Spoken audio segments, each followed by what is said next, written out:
என்ன சார், அண்ணன் பர்சனல் விஷயத்துல யாருமே தலையிடக்கூடாதுல, யாருக்குமே அதிகாரம் கிடையாது.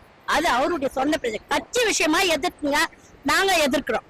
இதான் எங்களுடைய கோரிக்கை. சில கட்சிக்காரங்க அதுக்காக வீடியோ எல்லாம் ரிலீஸ் பண்ணி பேசுற அளவுக்கு பண்றாங்க. அதுக்காக ஒரு பதில் சொல்லியிருக்காரு. ஆமா, தானாவே வந்து ஏறிக்கிறாங்களே வண்டியில. அவங்க எதுக்கு வரணும்? அவங்கள பத்தி கூப்பிடவே இல்ல அண்ணன். எதுக்கு அவங்க பத்தி பேசணும்? அண்ணன் அவங்கள பத்தி பேசுறாங்களா? இல்ல. இவங்க ஏன் அண்ணனை பத்தி பேசுறாங்க? தேவையில்லாத. அவங்க வந்து என்ன, அண்ணனை பேசத்தை வச்சு அவங்க வீட்டுல சாப்பாடு, அவருக்கு சாப்பாடுக்கு, அவருக்கு வருமானத்துக்காக அவர் பேசுறாரு. அவ்வளவுதான். தேங்க்யூ. சில நாட்களா வந்து பாத்தீங்கன்னா அவரோட பர்சனலை எடுத்து வச்சு நிறைய பேர் வந்து கிண்டல் பண்ணாங்க. குறிப்பா நாம் தமிழர் கட்சியில அவங்க ஒரு பதிலடி கொடுத்தாரு. அது எப்படி இருக்காரு? நிஜமாவே அவங்க ஒர்த் இல்லாதவங்கதான், ஒர்த் உள்ளவங்க கிடையாது. ஏன்னா யாருமே அவங்கவுங்க பர்சனல் லைஃப்ல கரெக்டா கிடையாது. யாருமே ஜென்யூனா இருக்கிறவங்கன்னு சொல்ல முடியாது. அது அவங்கவுங்க பர்சனல்.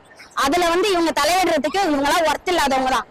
அடுத்தவங்க விஷயத்த பாக்குறது, தன்னோட முதுகுல இருக்கிறத பார்க்க மாட்டாங்க.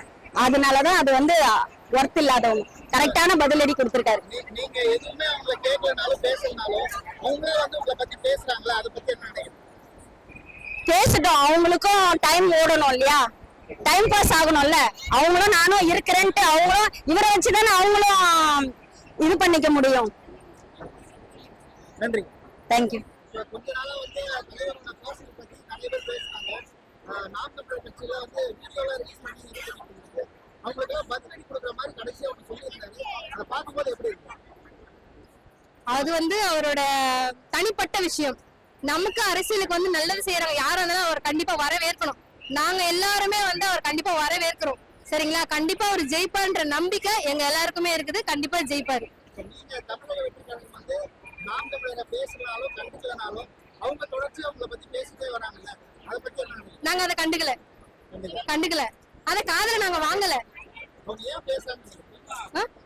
அவங்களுக்கு வேற வேலை இல்லைன்னு நினைக்கிறேன். நன்றி. தேங்க்யூ. கண்டிப்பா போட்டுருங்க. என்ன சேனல்? ஒரு பர்சனல் விஷயத்துக்கு எல்லாரும் ஹர்ட் ஆயிருந்தாங்க. அதெல்லாம் எதுவும் கண்டுக்காதீங்க, நான் பாத்துக்கிறேன்னு சொல்லியிருக்காருல, அது கேட்கும்போது எப்படி இருந்தது? அது அவரோட பர்சனல். அவரோட பர்சனல் ஃபீல் பண்ணாங்க. நாங்க ஃபீல் பண்ணல. அவரோட பர்சனல் அவரே பார்த்து பண்ணாங்க. அதுல தலையிடவே மாட்டோம். ஓகே, நன்றி. தலைவரோட பேச்சு எப்படி இருந்துச்சு? சூப்பரா இருந்ததுண்ணா. அண்ணன் முகத்தை பார்க்கறது அப்படியே அவ்வளோ ஒரு, அப்படி என்ன சொல்றது, ரொம்ப நாள் கனவு அண்ணன் முகத்தை பார்க்கணும்னு பார்த்துட்டோம். ரொம்ப திருப்தியா இருக்குது.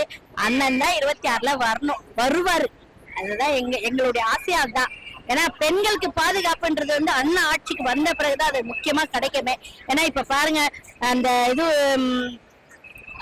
2 வயசு குழந்தைய கெடுத்தது, இப்போ அந்த கல்லூரியில அந்த பொண்ணுக்கு பாலியல் வன்கொடுமை, நிறைய இடத்துல பெண்களுக்கு தான் அந்த மாதிரி டிஎம்கே ஆளுங்க பண்றாங்க. அண்ணன் வந்த உடனே எல்லாமே கரெக்டா வந்துரும். இது ரொம்ப அண்ணன் வர்றது எங்களுக்கு ரொம்ப வரவேற்கிறோம். ரொம்ப சந்தோஷம் அண்ணன் வர்றது.